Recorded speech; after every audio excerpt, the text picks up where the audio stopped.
Olá, agora vamos para o capítulo 103 até o 105, tá? Mas eu quero me deter um pouco aqui nesse capítulo 103 de Salmos e gostaria que você dedicasse assim um pouco de tempo e você deixasse essa palavra trabalhar no seu coração, tá bom? Vai ser muito importante. Então aqui no capítulo 103, o salmista já começa ali no versículo 3 dizendo: Deus, é que perdoa todas as tuas iniquidades. E aqui eu queria parar um pouquinho porque eu gostaria de falar sobre a diferença do pecado e da iniquidade, Pecado, o que que é?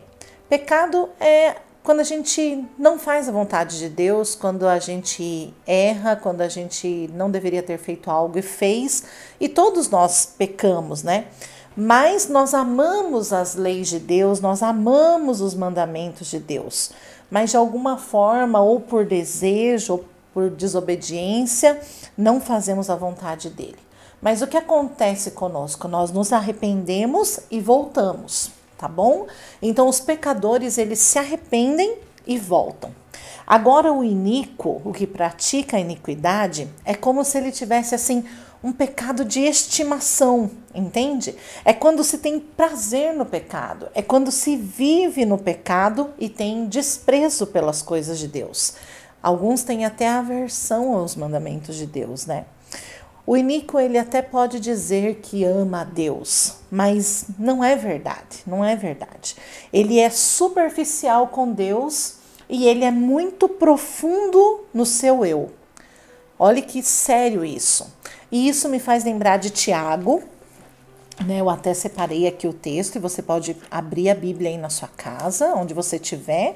Tiago, capítulo 1, e eu queria ler com você do versículo 12 até o versículo 15, nós vamos entender bem. Diz assim: bem-aventurado o homem que sofre a tentação.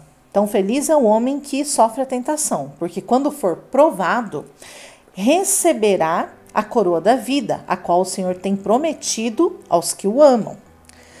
Olha o versículo 2. O versículo 13, desculpa. Ninguém sendo tentado diga, de Deus sou tentado. Porque Deus não pode ser tentado pelo mal e a ninguém tenta. A ninguém ele tenta. Mas cada um é tentado quando atraído e engodado pela sua própria concupiscência. Depois, havendo a concupiscência concebida, dá a luz ao pecado. E o pecado, sendo consumado, gera a morte. Na versão King James, atualizada, diz assim, cada um, porém, é tentado pelo próprio mau desejo, sendo por esse iludido e arrastado. Irmãos, isso é muito sério. Isso é muito sério e nós precisamos hoje colocar uma lupa no nosso coração e ver o que verdadeiramente está lá. Se são pecados, nós precisamos confessar, nos arrepender e voltar, mas se é iniquidade, nós precisamos abandonar. Nós precisamos abandonar definitivamente o pecado também, mas a iniquidade não pode mais ser de estimação. Por isso nós precisamos nos converter. E o que é conversão? Conversão é mudança de direção, uma mudança radical, uma mudança completa. Mas olha que lindo, como Deus nos trata. O salmista, ele continua dizendo, não nos tratou segundo os nossos pecados. A partir do versículo 10 ele começa a dizer isso. Nem nos recompensou segundo as nossas iniquidades. Olha que lindo, pois assim como o céu está elevado acima da terra, assim grande é a misericórdia para com que o temem. Assim como está longe o oriente do ocidente, assim afasta de nós as nossas transgressões.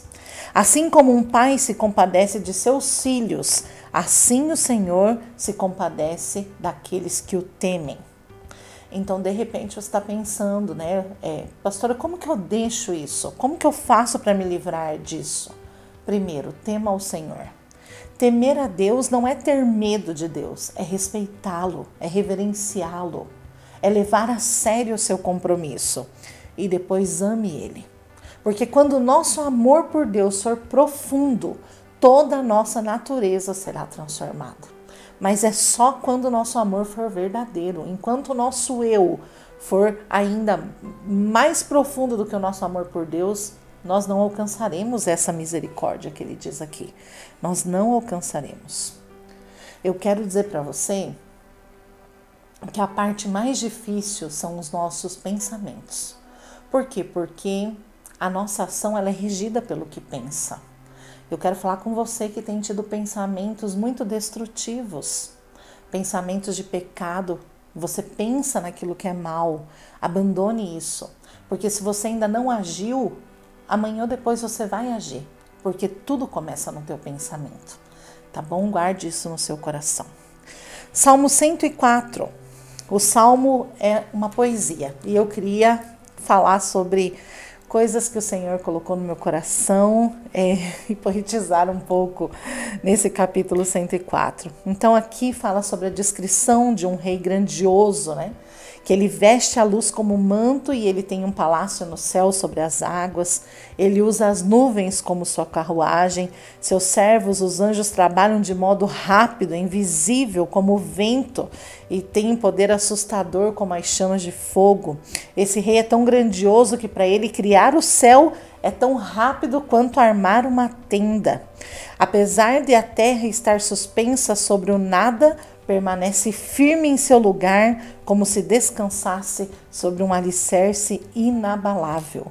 Quando criou a terra, ela estava envolta em águas, como se fosse um manto, mas com uma ordem dele, essas águas surgiram e bateram em retirada, colocando-se em seu devido lugar no planeta, e não ousaram ir além dos limites estabelecidos.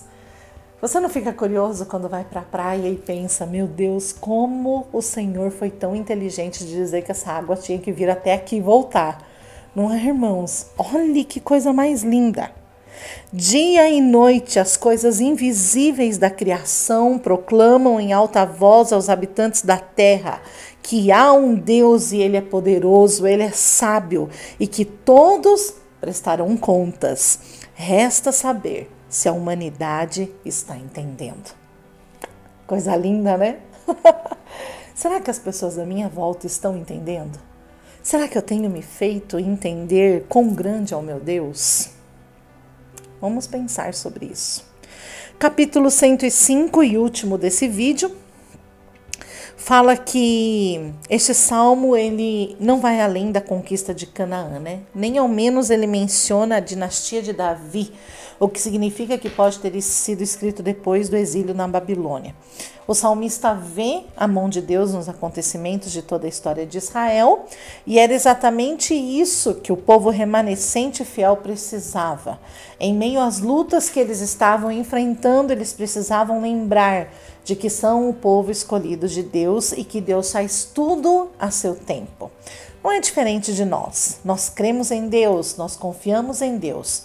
Mas constantemente, não é verdade? Nós precisamos dar ordem à nossa alma para confiar no Senhor. E muitas vezes pessoas são usadas para trazer um alento, uma palavra revigoradora ao nosso coração.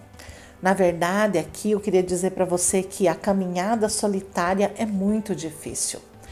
Eu não digo que é impossível, mas eu acho que passa ali pela beira da impossibilidade. Mas por que andar sozinho? Né? Não ande sozinho. Você tem uma igreja, você tem amigos, você tem uma célula, você tem pastores que amam você, você tem o seu cônjuge, você com certeza tem alguém para caminhar com você. Não ande sozinho.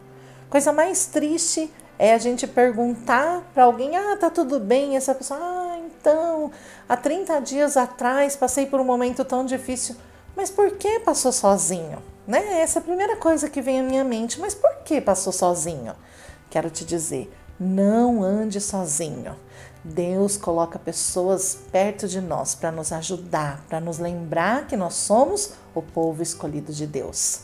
Tenha um bom dia escolhida de Deus. Deus abençoe você.